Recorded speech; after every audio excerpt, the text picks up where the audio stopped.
birds, squirrels, zombies, knights, goblins, clown robots. The list of unique creature tokens available to Commander players continues to grow with each set release.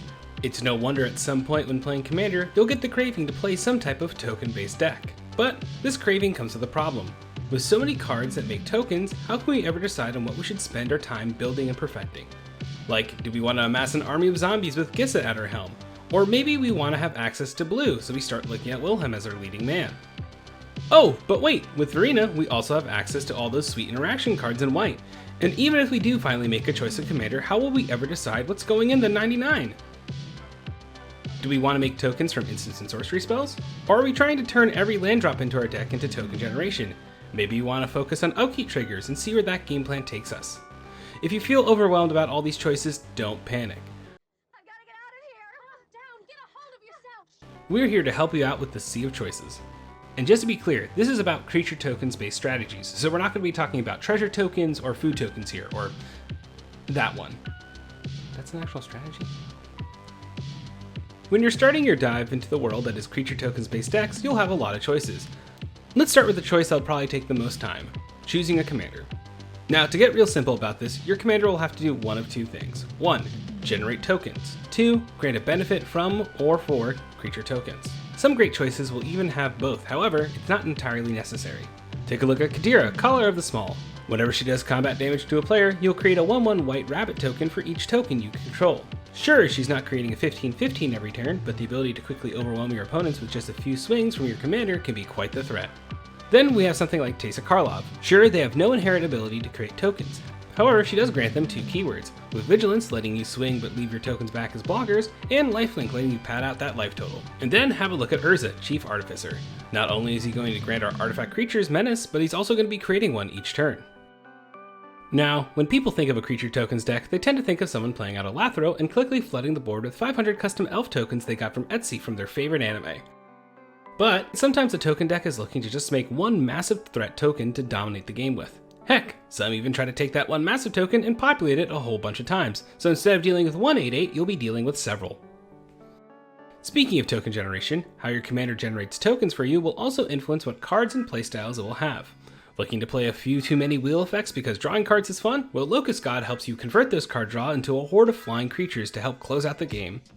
Wanting to play a soft Voltron game plan with your deck? Why not give Jashiro a try?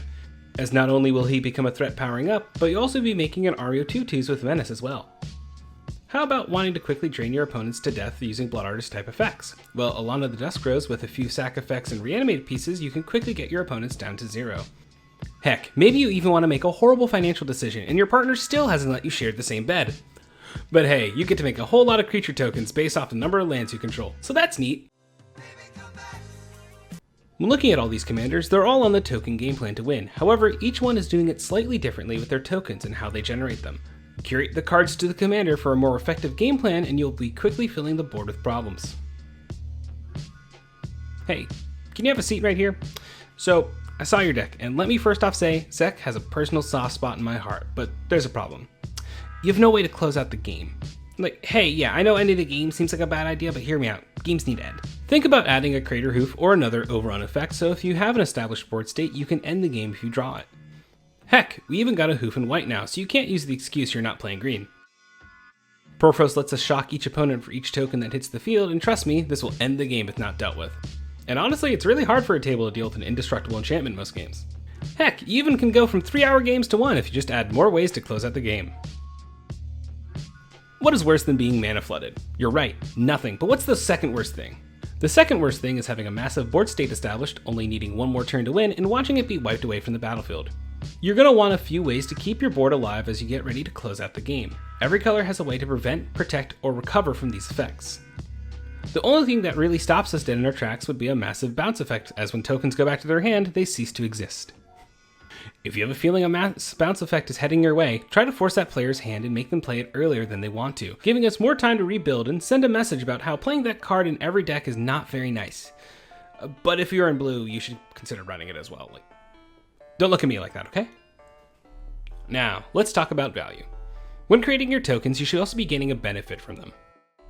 This benefit could be drawing cards, removing artifacts or enchantments, or just providing even more tokens.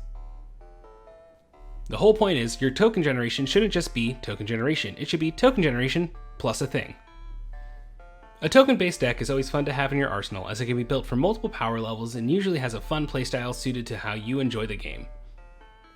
Are there any commanders that you think are better than others when it comes to token generation? Let us know in the comments below. Looking to play your REL Knight token deck but not really sure where it lands in power level? Head on over to PlayEDH Discord for curated games of Commander. You can also find more Magic the Gathering content on our website. As always, links are in the description below. We'd also like to shout out Popular Front. Popular Front is an independent journalism outfit from the UK focusing on the world's underreported conflicts. You can check them out at popularfront.co, where you can find their documentaries and links to their podcast. And in mid-September, Popular Front will be dropping their first magazine issue, so make sure you head on over and get yourself a copy. Magic Summit 2023 is an awesome event featuring some of your favorite creators and community members, including members of the PlayEDH team. It will take place October 26th to the 29th in Salt Lake City. You can find out more at mtgsummit.com. Lotuscon, with an incredible prize support structure, is looking to be the greatest in-person CDH event to date. With many of the best content creators, artists, and personalities in attendance, this isn't just a tournament, it's a celebration of the format. We're sending Nathan, aka the Hermit Druid, to MagicCon Las Vegas from September 22nd to the 24th. Find him on the floor at the convention for games and other excitement. You might even have a chance to appear in an episode of the Druids Repository YouTube series. Be sure to like, comment, and subscribe to help our channel grow.